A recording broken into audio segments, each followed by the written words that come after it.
Miguel Arati back here on the CRP with Devin Miller, our MMA analyst, and we are here to talk about Conor McGregor. Once again, McGregor making the news for all the wrong reasons. The news broke earlier today that he had reached a settlement in the lawsuit he was facing over the telephone incident in Florida. But on the heels of that comes news that he is being investigated for punching a bar patron in the face at a pub in Ireland. So he's run amok of the authorities once again, Devin. And we're talking about bad Conor McGregor news again. What was your thought when you saw this one? Well, it's just more of the same. And, you know, it's for somebody as disciplined of a martial artist as Conor is, and someone with as much to gain and as much to lose going for him at this moment, and with all the different bad publicity that he's had, you would think that he would start really self-evaluating himself and realizing that he's clearly got an issue. He's not able to control himself. And, you know, that's, to me, in any other aspect, I mean, if this was one of my buddies, I would shoot it to him straight and tell him that's a serious sign of weakness. That he clearly is not in control of his spirit, and is a loudmouth fan, and he walks up and hits him in a pub in Ireland, and he's breaking fans' phones, and he's attacking buses, and he's, you know, really being immature and pushing the limits with Khabib on Facebook and on Twitter and all this. It's starting to become a really bad look for Conor. And unfortunately, even bad publicity sometimes turns out to be good. And far too often in professional sports, you get rewarded for bad behavior. But to me, this is just more evidence that Conor McGregor is just at an unstable point in his life, has drank too much of his own Kool-Aid, and he talked about here on the podcast a lot. That can happen when you make $100 million and you pull off and get negotiations that were never supposed to be negotiated. You get it not only negotiated, but you make it happen, make $100 million, and now you think you're invincible. Yeah, and, you know, at this point, nothing surprises me with this type of news. It almost looks like, you know, it's a game because, you know, he's got a target on his back at this point. He has a lot of followers and a lot of people, but he's also pissed a lot of people off. And it seems like these allegations, like, you know, the sex assault allegations that popped up in New York really came up at the wrong time. And, you know, this one here, he was just about, you know, free and clear of the Florida thing, only for it to be replaced by a new allegation. So it's just, the adding up of it is getting to be, as you said, just a real negative pattern. At its most practical, you know, we've talked about the possibility that, you know, he could be denied a visa just because, you know, he doesn't have to be guilty, he just has to be a problem. And they could say, you know, why do we want this guy in the country? He doesn't need to be given a visa. You know, he starts to limit himself from a business perspective. He's really looking, you know, starting to look bad in terms of, you know, other business opportunities and things like that. So yeah, I don't know what he's doing other than that he's a young guy with a lot of money that really isn't listening to anybody at this point. Yeah, I think he's already settled the whole incident with the fan and his phone, and he's gotten some settlements already dating back to the whole issue with the bus attack. I'm pretty sure Chiesa was suing him for damage and getting him kicked out of his fight with glass injury, with the glass injury. But money talks, and Conor is buying his way out of the problem. But it's still just becoming more of a headache and more of a circus having to deal with these issues, it seems like, on a weekly basis now with him. And especially for somebody who's not even very active at all. He's fought just a couple fights in the past, 3 or 4 years now. He fought Mayweather in boxing, and then he fought Khabib. So He's been very inactive, but yet he seems to dominate the news headlines on a weekly basis. It seems like we got something more about Conor McGregor to talk about. And for somebody who loves the sport and understands that the sport will go on with or without Conor McGregor, it gets to a point where it's like, well, how long do we really even want to keep talking about this guy, man? If he's not going to be fighting, I don't mind talking about Conor McGregor, but I want to see Conor McGregor back in the cage. I want to see him. He's in the prime of his career. He's a great athlete. He's a tough fighter. He sells a pay-per-view like nobody else. And I wish that somebody could just get through to him to channel that energy. If you get in or get out type of thing with me with Conor McGregor right now.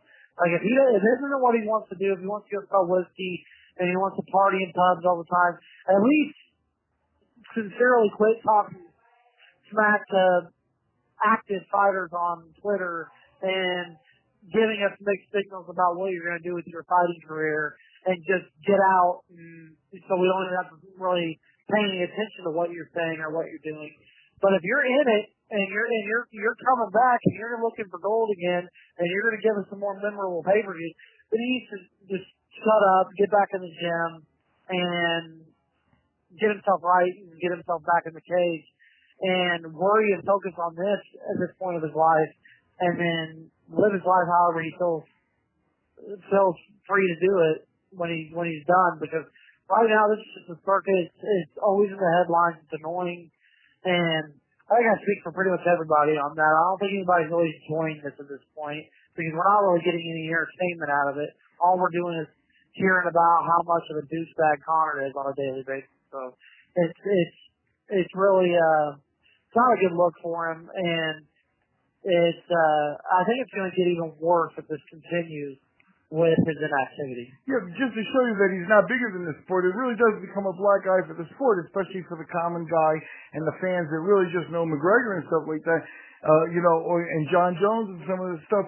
It's at the highest level, the sport is constantly getting a black eye, and I think that you do see the UFC starting to just move slowly on beyond him, just by not giving him the attention, not giving him. It used to be when you got in trouble, you'd have the UFC there with a press release and their spin on it and that sort of stuff. And now, they can't even keep up with them, sort of thing. They're starting to really feel the monster that they built. And I mentioned this to you a couple of podcasts ago about Conor, and he really needs to hear this message. And it's basically this, if you're a 25-year-old and you buy a red Corvette, you're a cool guy. If you're a 45-year-old and you buy a red Corvette, you're compensating for something. My point is he can't keep doing the same act that he did when he was coming up and being brash and arrogant and stuff like that. Now he's got a bullseye on his back, and he really has to change his whole presentation into something more serious. He doesn't need to be, work for the man, or he can still be rebellious and stuff like that. But at the end of the day, if you're a guy with 9 figures in the bank, you can't be rolling around in bars. It's just, fighting in bars. You know what I mean? It's like this stuff is just not something that, he took the jump in tax bracket and in the amount of money he's carrying on his wallet, but he's not carrying the responsibility of that in any way, shape, or form. He's on his way to losing it, Oh, completely. And what you were just saying about his act, and it's just getting old, I agree with that too. And I would just add to that, it's even more true when you consider that people have not forgot that he just got smashed by Khabib. And I remember back when he lost the fight to Diaz, and people did give him the benefit of the doubt with that, because he took the Diaz fight on short notice after Dos Anjos fell out.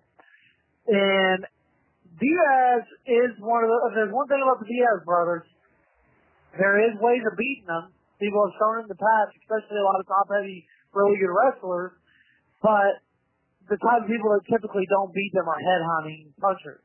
And so that was actually a pretty tough matchup for Conor, and it was a very good matchup for Diaz. So people gave him the benefit of the doubt, but the way he handled that loss was in a good way. I mean, Conor handled it respectfully. He was humble.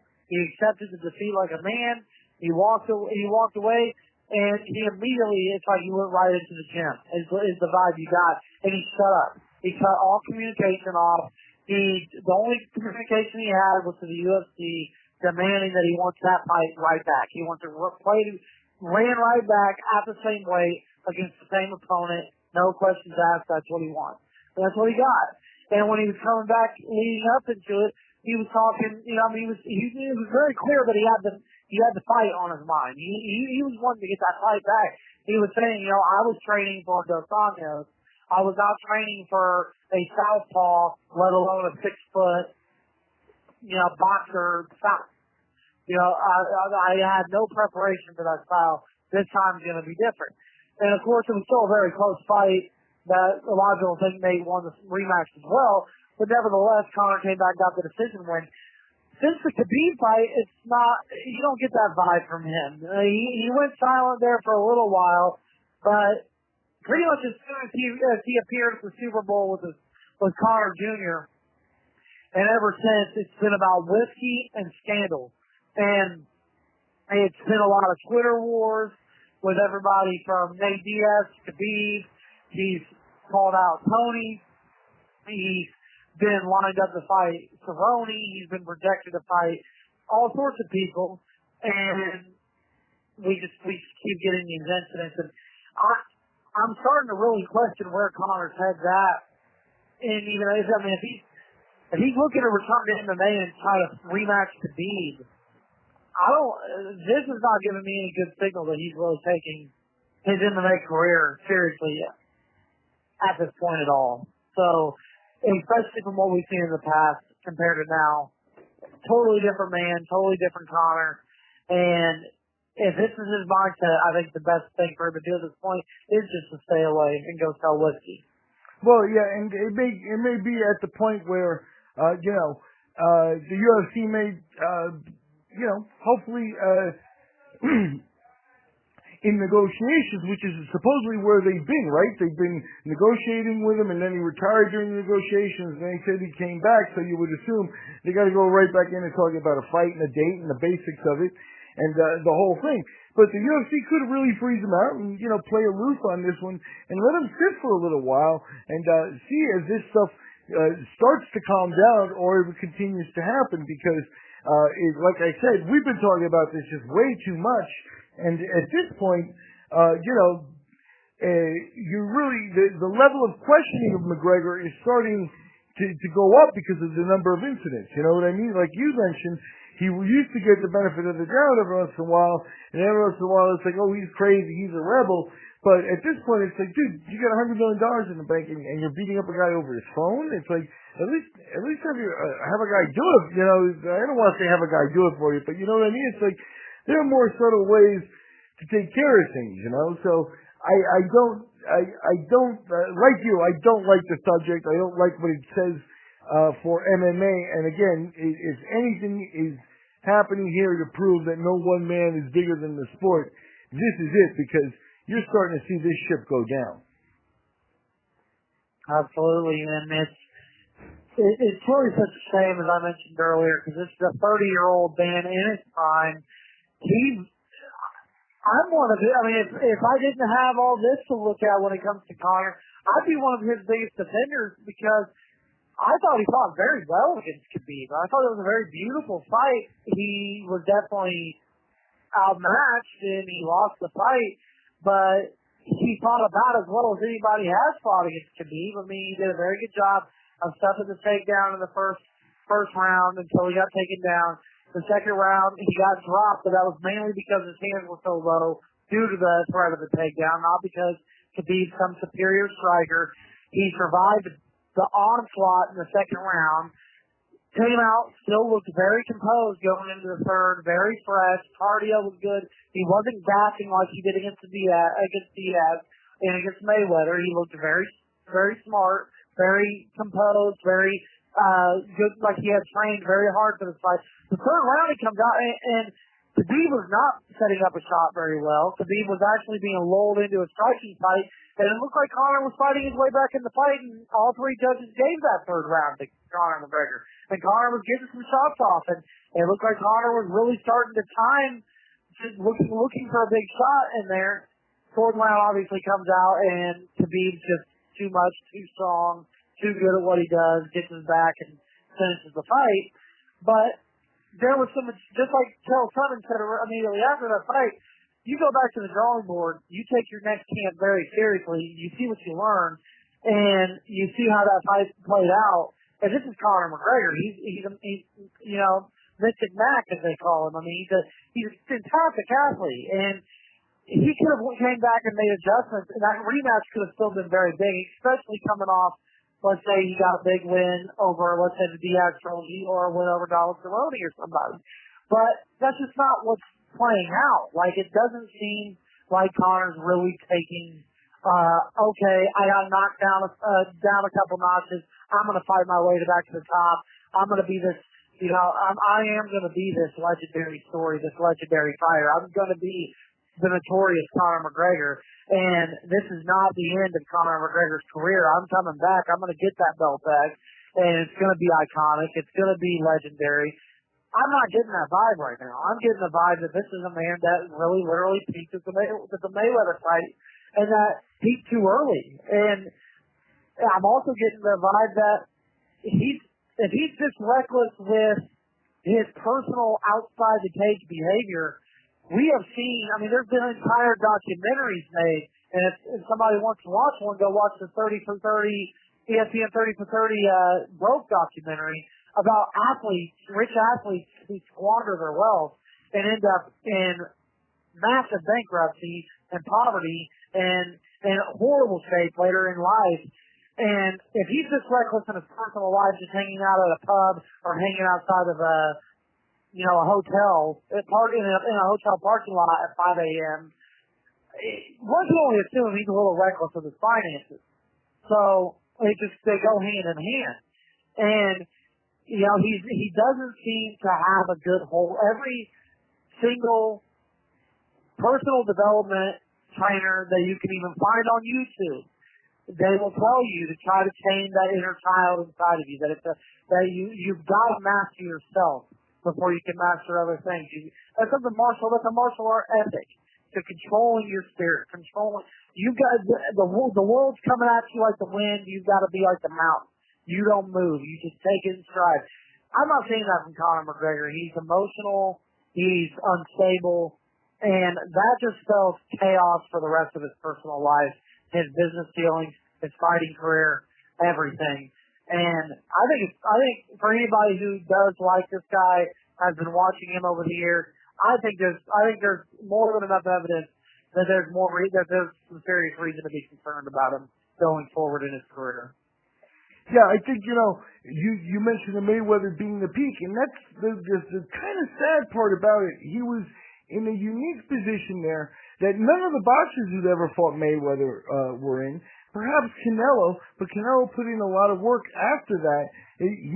McGregor was ready to take Mayweather's baton as the most recognizable combat sport athlete in the world. And, if he had played his cards right with, more activity, a little bit of a different presentation where, he continues to be appealing to the masses and stuff, he could have equaled that payday or come close to it and stuff. And, now I think you're seeing that, with less and less appeal, the chances are that you hit it right on the head, that the Mayweather fight was actually the peak of this guy, and that, everything else is downhill from there. Yeah, there were people, I remember articles, I think it was like in Forbes or something, I could be wrong about this, don't quote me on this, but I remember there were articles and noteworthy publications leading up to the Mayweather fight that if he were to do the impossible and somehow stun Mayweather, which was super unlikely and was probably never going to happen, that Conor McGregor literally could end up being the most popular athlete in history. And that's not unlikely if he would have been able to do that. I think it was possible, as you just mentioned, with him losing the fight, with how it played out. I mean, obviously the Khabib loss set him back, but if this man really would have just buckled down to his craft and kept the persona, kept it as a sport gimmick and not the real thing, not fighting fans outside and stuff. You know, that's going too far. That's getting you in trouble. That's attacking buses and stuff. If he would have just had that blending of WWE style mic work with actual in-ring talent, he could have been continued to just pump out million pay-per-view buys for 5, 6, 7 years.